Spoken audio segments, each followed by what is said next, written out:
Salam pemirsa, puji Tuhan. Kami dari ASI Jakarta mengucapkan terima kasih kepada para pendengar dimanapun saja berada. Kembali kami datang kepada saudara-saudari untuk melakukan diskusi pendalaman Alkitab melalui pelajaran Sekolah Sabat. Narasumber kita sudah ada di tempat masing-masing. Ada Pak Elvin Tobing. Apa kabar Pak Elvin? Kabar baik, luar biasa Pak Darwis. Shalom para pemirsa dimanapun saudara berada. Puji Tuhan kita bisa bertemu lagi. Amin. Dan ada Pak Adri Kaunang juga di sini. Apa kabar Pak Adri? Haleluya, puji Tuhan. God is good all the time. Wow. Ada Pak Fajar juga. Apa kabar Pak Fajar? Ya, baik. Pak Darwis, pemirsa yang diberkati oleh Tuhan, berjumpa lagi kita melalui aplikasi Zoom ini. Pendalaman Alkitab kita pada kali ini masih tetap dalam masalah kesaksian. Dan sebelum kita mulai diskusi kita mengundang Pak Adri Kaunang memimpin dalam doa. Kita satu di dalam doa. Ya Allah Bapa kami yang ada di dalam kerajaan surga, jam yang diberkati ini kami undang kuasa Roh Kudus-Mu menempati pemikiran kami masing-masing. Sehingga pelajaran yang begitu indah dan luar biasa bisa diterjemahkan dengan kuasa-Mu. Dan tujuannya adalah bagaimana doa itu menjadi satu mukjizat yang luar biasa kepada orang lain. Sehingga pekerjaan Tuhan terjadi di mana-mana. Dalam nama Yesus Kristus kami sudah berdoa. Amin.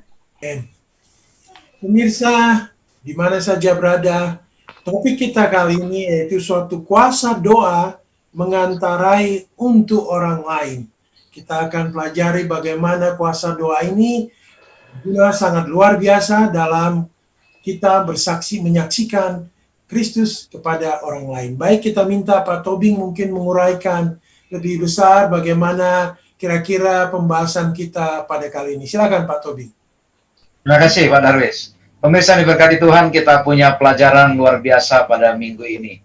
Kita diingatkan kembali mengenai pentingnya kuasa doa sebagai suatu cara mengantarai permohonan kita untuk orang lain. Di ayat hafalan kita di Yakobus 5 ayat 16, saya bacakan, karena itu hendaklah kamu saling mengaku dosa-dosamu dan saling mendoakan supaya kamu sembuh. Doa orang benar bila dengan yakin didoakan sangat besar kuasanya. Ini sebuah ayat yang sangat populer di kalangan kita Kristen. Hanya saja kadang-kala ayat ini sering digunting dari doa orang benar bila dengan yakin didoakan sangat besar kuasanya. Kalau kita perhatikan secara utuh, ya sebelum bicara bahwa doa itu berkuasa, jangan lupa di kalimat sebelumnya, kita harus saling mengaku dosa dulu dan saling mendoakan. Ya, jadi ini yang sering kita lupa. Kita banyak berdoa tapi lupa kita masih punya urusan dengan orang lain, kita belum saling mengampuni, ya belum saling mengaku dosa, dan juga kita tidak saling mendoakan. Ini kata kunci saling mendoakan apa? Ini mewakili judul kita bahwa diperlukan kita saling mendoakan bukan hanya untuk diri kita. Inilah yang disebut dengan doa pengantaraan. Ya, dalam satu minggu ini kita melihat bagaimana tokoh-tokoh besar di Alkitab, mulai dari Yesus, lalu beberapa tokoh perjanjian baru yang lain, yang sangat banyak mengasingkan waktu untuk berdoa, tapi bukan untuk kepentingan dirinya sendiri, tapi untuk kepentingan orang banyak. Saya kira pelajaran kita ini akan mengajak kita bahwa ketika kita berdoa, jangan hanya fokus kepada kepentingan kita. Ya, di pelajaran-pelajaran sebelumnya juga kesaksian itu gunanya apa? Untuk keselamatan orang lain juga. Nah, mari kita akan pelajari lebih dalam lagi bagaimana pengalaman orang Kristen mula-mula di perjanjian baru mengalami pengalaman rohani yang sangat luar biasa. Bahkan di Kisah 4 ayat 31 dikatakan sampai tempat mereka berdiri itu goyang oleh karena kuasa doa itu. Nah, nanti beberapa narasumber yang lain sudah siap untuk menjelaskannya. Saya kira itu Pak Darwis yang boleh kita sampaikan di awal ini. Terima kasih Pak Tobing. Mungkin kita ke Pak Adri Kaunang ini. Ada mengenai konflik ini Pak. Konflik antar siapa ini? Kenapa ini penting dalam hal kita membicarakan doa? Mungkin Pak Adri Kaunang boleh sampaikan Pak. Silakan Pak. Baiklah, shalom para pemirsa dimanapun saudara berada. topik dari pertanyaan hamba Tuhan Pak Darwis ini sangat menarik. Saya coba memberikan dalam beberapa bagian penting. Yang pertama adalah tertuju kepada buku Wahyu 12 ayat 7 sampai 9. Secara manusia, kita tidak dapat memecahkan hal ini atau ayat-ayat yang kita bisa baca di dalam buku Wahyu 12 ayat 7-9. Tetapi menggambarkan antara Allah dan iblis. Kita tidak tahu untuk menguraikan lebih jauh karena ini adalah merupakan rahasia Dewan Musyawarah Allah menurut buku Yesaya. Karena konflik kosmis ini adalah bermula antara Allah dan iblis di sorga. Tetapi kalau kita uraikan di sini ada beberapa hal yang menggambarkan antara perang kosmis ini. Antara terang dan gelap, antara benar dan salah, antara kekuatan kebenaran dan ketidaktahuan kebenaran, antara Kristus dan iblis, dan itu merupakan karakteristik dari perang kosmis. Namun Allah memiliki rencana yang luar biasa, yang saya katakan tadi adalah konsep Dewan Musyawarah Allah. Mengirimkan Yesus Kristus ke dunia ini sebagai pusat dari pelajaran kita termasuk triwulan ini. Sehingga pada saat Yesus naik ke sorga, Yesus mengatakan kepada murid-muridnya bahwa ada Parakletos, ada Roh Kudus yang akan dicurahkan kepada murid-murid Yesus dan umat-umat yang lain untuk dengan satu tujuan, bahwa untuk mempertahankan kuasa memilih. Nah, ini yang Allah tidak bisa paksakan, adalah kuasa memilih. Pertanyaan bagi para pemirsa, maukah kita memilih hal-hal yang benar? Maukah kita memilih hal-hal yang suci? Maukah kita mempelajari firman Allah sehingga kita bisa mempelajari satu pemahaman yang benar tentang kata doa? Kata doa ini sangat luar biasa, extraordinary. Dalam bahasa Inggris dikatakan pray. Pada saat kita berdoa, maka Allah akan mendengar doa-doa kita, walaupun doa itu terbagi rata-rata menurut para pemirsa. Ada yang dijawab, ada yang belum dijawab, atau ada sementara proses. Kita tidak usah berlama-lama di situ. Kesaksian saya dengan pendeta saya. Ada satu opung yang marga Simanjuntak, ya. Pertama kita ke sana, opung ini katakan, oh sorry, kita belum ada waktu. Oke, nanti kita balik ya. Oke, kita berdoa lagi dengan hamba Tuhan, dengan jemaat. Datang kedua, maukah opung belajar firman Allah? Dia katakan, oke, saya ada waktu tapi sedikit. Nah, yang ketiga kali, bapak-bapak dan ibu-ibu para pemirsa, ini merupakan kesaksian doa. Opung ini mengikuti istrinya untuk menyerahkan diri kepada Allah karena kebenaran firman Allah yang benar melalui firman Allah dan doa. Ini merupakan kesaksian singkat. Mari kita masuk kepada satu referensi yang positif dalam buku Alfa dan Omega jilid 8 halaman 552. Dikatakan bahwa adalah bagian dari rencana Allah untuk mengaruniakan kepada kita dalam jawaban kepada doa iman kita yang Ia tidak akan berikan jika kita tidak memintanya. Bapak-bapak, ibu-ibu, para pemirsa dimanapun saudara berada, saya percaya, saya tidak mengundang Bapak Ibu untuk berdoa. Tetapi pada saat kita memilih apa yang dikatakan Allah, kesempatan untuk memilih yang benar, memilih yang terang, maka kita juga akan dipakai oleh Allah untuk menjadi agen-agen Allah di dalam melakukan pekerjaan Allah dan membawa banyak orang dengan catatan. Kita memahami doa yang benar, memanjatkan doa itu kepada Allah, dan kita percaya bahwa Allah akan memberikan berkat-berkat pada saat doa kita dilayangkan, dan bagi diri kita dan juga bagi orang lain. Inilah yang menjadi manfaat, kunci sukses pada saat kita mempelajari Wahyu 12 ayat 7 dan 9, karena mengarahkan kepada satu pilihan, bukan pilihan sementara atau yang katakan temporary, tetapi long term investment. Pilihan jangka panjang adalah merupakan keselamatan saudara yang berdoa dan orang-orang lain yang saudara doakan. Karena tujuan doa adalah memperbanyak ciri khas kealahan di dalam kehidupan manusia yang tidak memiliki pengharapan. Itu Pak Darwis, sesuai dengan pertanyaan Bapak yang begitu luar biasa dan menarik. Luar biasa. Tambahan Pak Darwis. Pak Tobing, silakan Pak Tobing.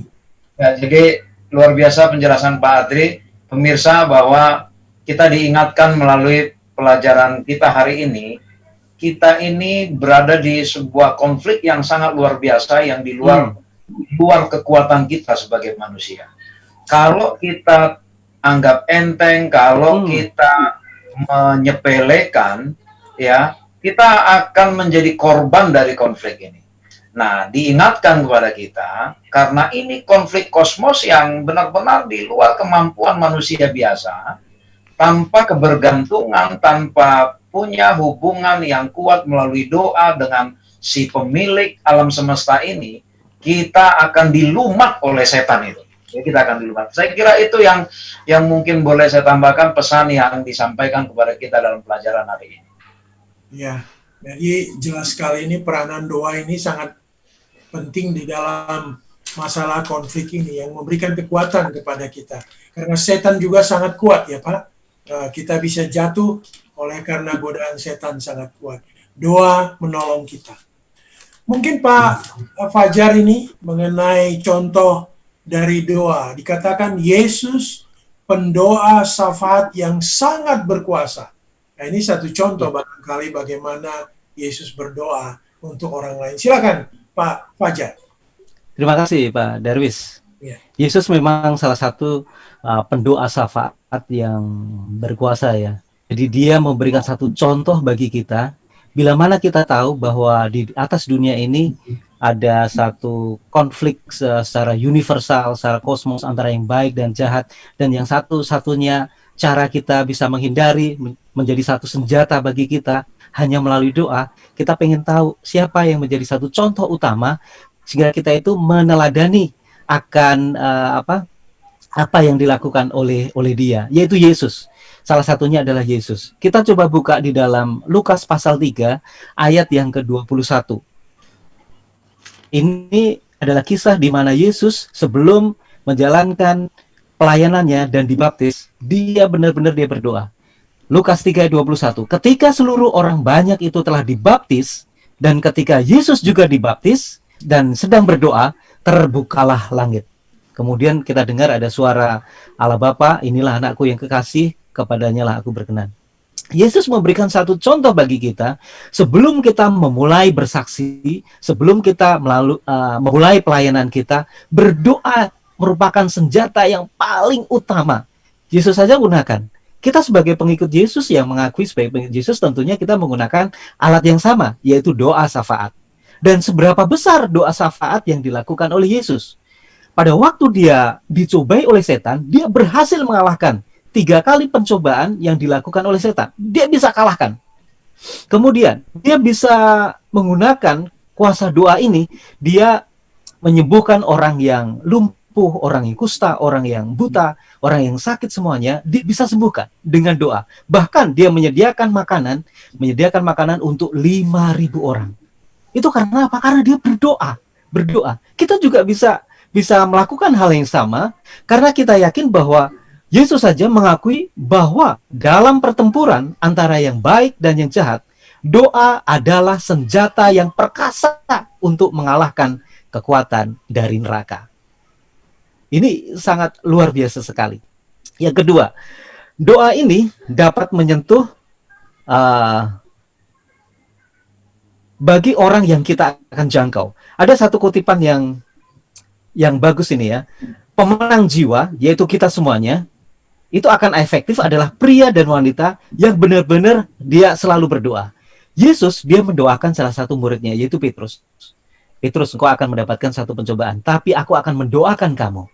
Setan seperti singa mengaum-ngaum mencoba untuk mencari mangsanya, tetapi Yesus mendoakan, memperandarai Petrus supaya Petrus diberikan satu kuasa. Dan pada akhirnya Petrus tidak seperti Yudas, kemudian menggantungkan dirinya, tetapi dia bertobat, kemudian dia menjadi salah satu rasul yang sangat berkuasa. Nah, ketekunan kita dalam doa adalah pengakuan bahwa kita mengakui ketergantungan kita sepenuhnya dan mutlak pada Allah untuk menjangkau individu yang kita doakan. Bila mana kita ingin memiliki satu kerinduan untuk menjangkau mereka yang belum mengenal kebenaran, doa menjadi salah satu senjata yang paling utama, terutama untuk menyingkirkan godaan-godaan, menjatuhkan pengaruh-pengaruh setan, sehingga kita dengan ketekunan doa ini bisa menjangkau jiwa-jiwa yang haus akan kebenaran. Begitu Pak Darwis. Wah, terima kasih nih Pak. Sedikit tambahan ya Pak Darwis. Wah, boleh Pak Tobing, silakan Pak Tobing. Memperkuat statement yang sudah dibacakan Saudara Fajar tadi, bahwa ketekunan kita adalah pengakuan bahwa kita itu bergantung kepada Kristus. Jadi secara simpel mungkin kalau saya bahasakan secara awam, kalau saya tidak punya kehidupan yang tekun berdoa, berarti saya menyatakan diri bahwa saya nggak bergantung kepada Yesus, bahwa saya nggak bergantung kepada Kristus. Saya confident, saya percaya diri dengan hidup saya karena saya nggak berdoa. Saya melihat seperti itu. Yesus sebagai pendoa syafaat meninggalkan teladan kepada kita. Dia sendiri sebagai anak Allah walaupun dalam rupa manusia, dia sangat menunjukkan ketergantungannya kepada Bapaknya. Apalagi kita. Saya terpukul sekali dengan pelajaran hari ini. Apalagi kita. Saya sendiri merasa lalai dalam hal jam-jam berdoa. Ya, tapi pelajaran hari ini mengingatkan kalau saya tidak punya tidak punya alokasi waktu untuk berdoa, itu saya terlalu percaya diri menjalani hidup ini. Itu saya kira Pak Darwis. Ya, jadi saya ingin bersaksi juga ini, teringat akan bagaimana jemaat kami membangun gereja, Pak Tobing. Kita semua berdoa subuh, berdoa semalam suntuk, agar kiranya Tuhan menolong pembangunan gereja kami. Karena kelihatan dari segi anggota, kemampuan tidak cukup untuk membangun gereja ini. Dan ternyata dengan kuasa doa, ya bangunan itu selesai dengan baik. Luar biasa memang pengaruh doa ini. Mungkin Pak Tobing bisa lanjutkan ini dengan doa pengantaraan yang dibawakan oleh Paulus sebagai salah satu contoh dari pelajaran kita pada minggu ini. Silakan Pak Tobing. Makasih Pak Darwis. Jadi kita masuk kepada tokoh besar di Perjanjian Baru, yaitu Paulus. Ya, kalau kita perhatikan surat-surat Paulus kepada semua jemaat yang disuratinnya itu, dia selalu mengawali pembukaannya itu selalu bicara masalah doa. Ya, masalah doa. Dikatakan di dalam Efesus 1 ayat 15 sampai 21, kita coba melihat bagaimana cara Paulus berdoa. Pertama sekali dia mengucap syukur. Mengucap syukur apa? Oh, saya dengar kalian baik-baik, saya dengar kalian bersatu, saya dengar kalian kuat imannya. Lalu setelah itu apa? Karena Paulus tahu ini jemaat yang baru, dia meminta supaya Allah memberikan, katanya apa? Roh hikmat dan wahyu supaya jemaat Efesus ini bisa mengenal Yesus. Supaya mata hati mereka terang, mengerti pengharapan akan panggilan mereka. Artinya begini, Paulus sangat concern ya, sangat peduli dengan keselamatan para petobat baru, keselamatan orang-orang yang baru mengenal Yesus. Dan bukan hanya itu, dia selalu mengingatkan bahwa ketika kalian sudah mengenal kebenaran ini, ingat bahwa kalian dipanggil loh, ya kan? Kalian dipanggil loh, ya, kalian punya pengharapan, kalian dipanggil untuk menjadi pembawa kabar yang baik. Oleh karena itu, jangan lupa untuk meminta hikmat, meminta wahyu dari Tuhan. Saya kira ini doa yang sangat terstruktur dari Paulus. Lalu menarik lagi di Filipi 1 ayat 3 sampai 11. Juga dia berdoa secara terstruktur. Di ayat 3 sampai 5, dia berdoa mengucap syukur karena dia dengar kabar jemaat Filipi ini persekutuannya bagus. Ya, persekutuannya bagus. Jadi dia bilang, saya mengucap syukur karena persekutuan kalian bagus. Lalu diingatkan lagi di ayat 9 di ayat 6 sampai 8 dikatakan doanya Paulus itu memanggil mereka, walaupun mereka anggota baru, jemaat baru, mengajak jemaat Filipi untuk menginjil, ya, untuk menginjil.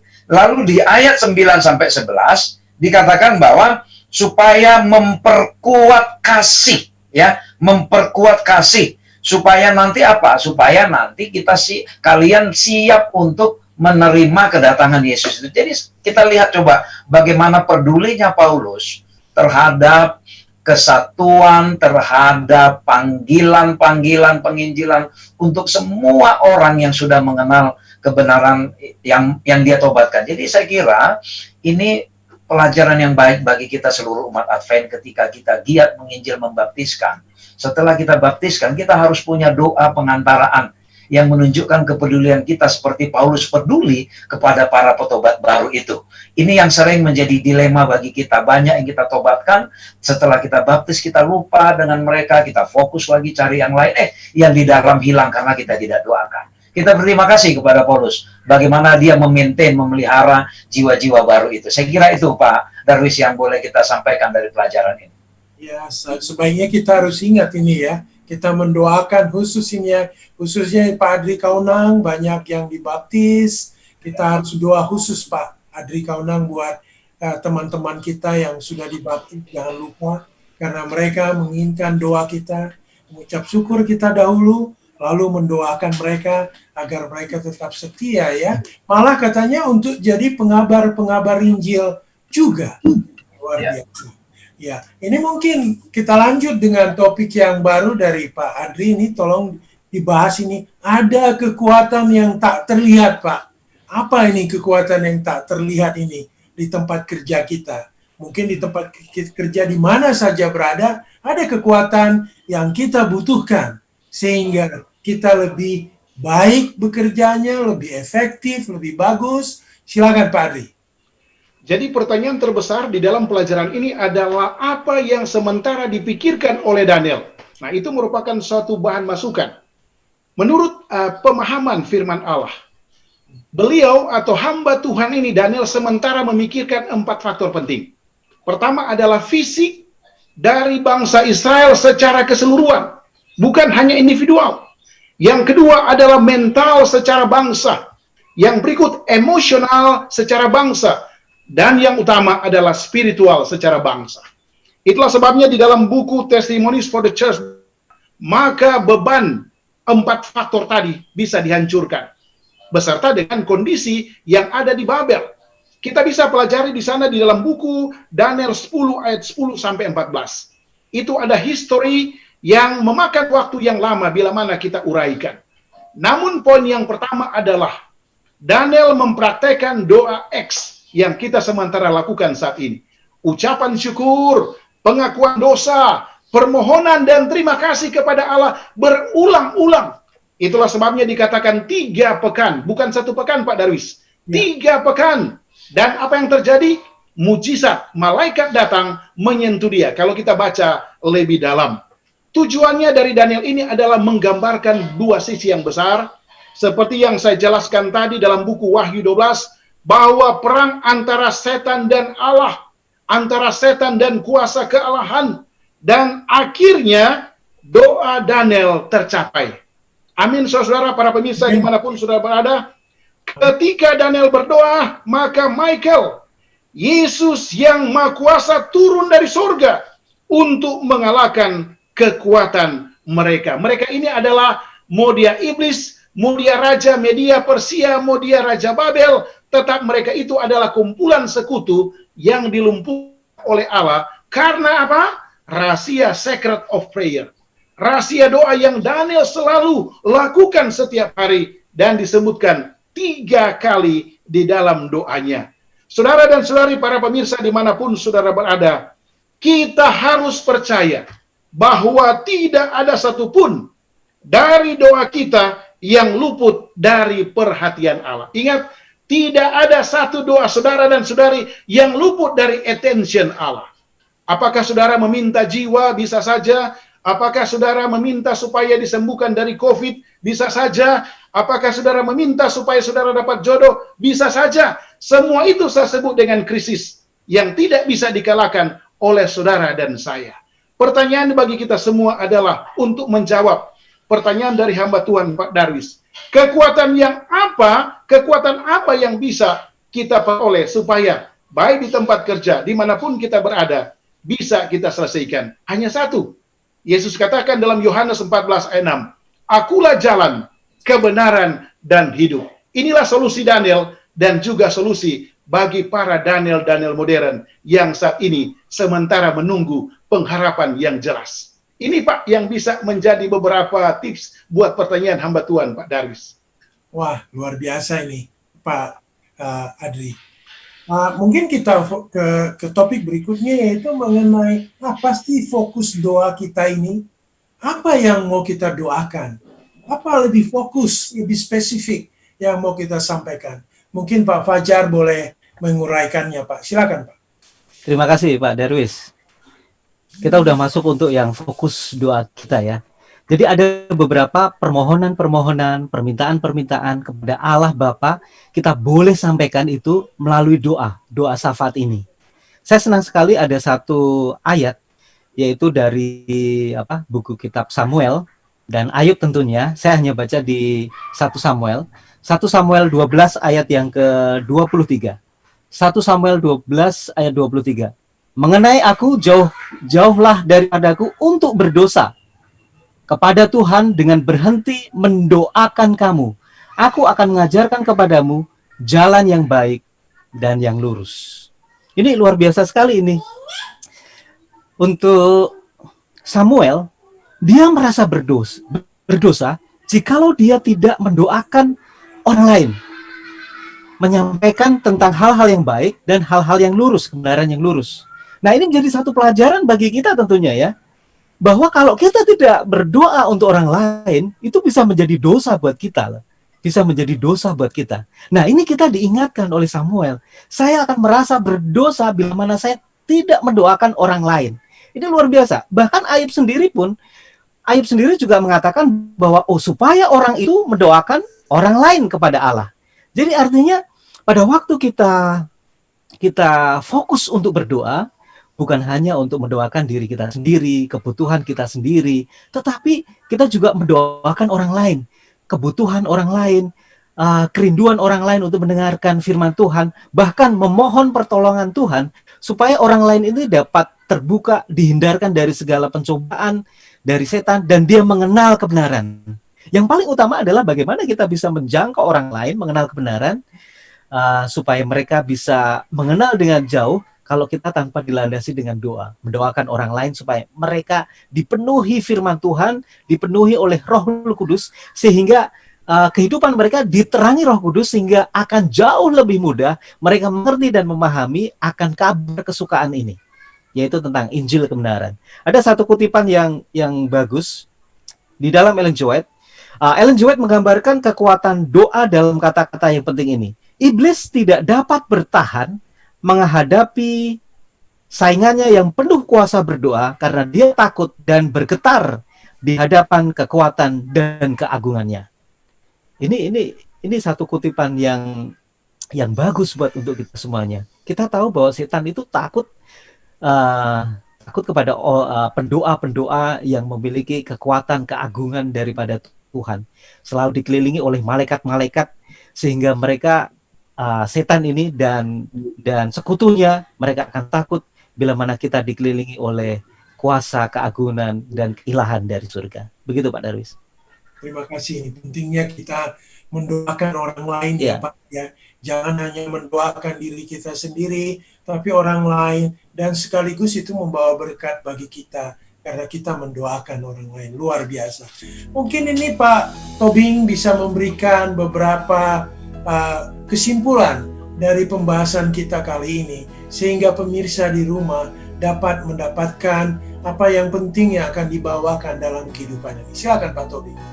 Terima kasih Pak Darwis. Pemirsa yang diberkati Tuhan, mari kita berdoa. Mari kita punya kebiasaan berdoa, bukan hanya untuk diri kita sendiri, tapi juga mendoakan untuk kepentingan orang lain. Dan ketika kita berdoa untuk orang lain, ada janji yang luar biasa bahwa dikatakan Allah sangat peduli, sangat menghargai komitmen kita itu. Dan Allah tidak akan tinggal diam dengan komitmen kita ketika kita berdoa untuk orang lain. Dan bukan hanya itu, Allah pun mengerahkan seluruh malaikat surga untuk turut berdoa, untuk menyampaikan doa-doa kita, ya, doa-doa kita kepada Allah. Malaikat-malaikat pun sangat peduli dengan doa-doa kita.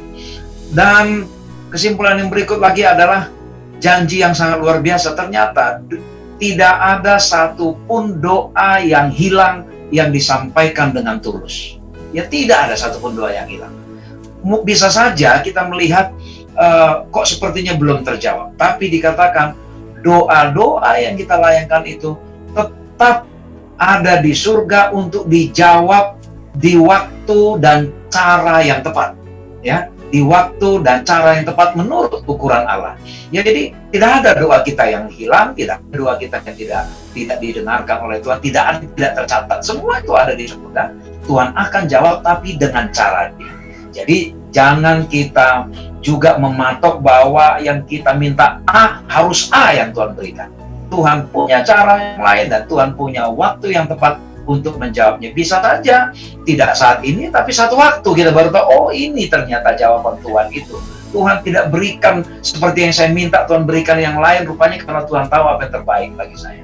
Saudara sekalian, sekali lagi, untuk menjadi saksi-saksi yang hidup di konflik kosmis yang sangat luar biasa ini, tidak ada cara lain, hanya melalui doa. Saya kira itu, Pak Darwis.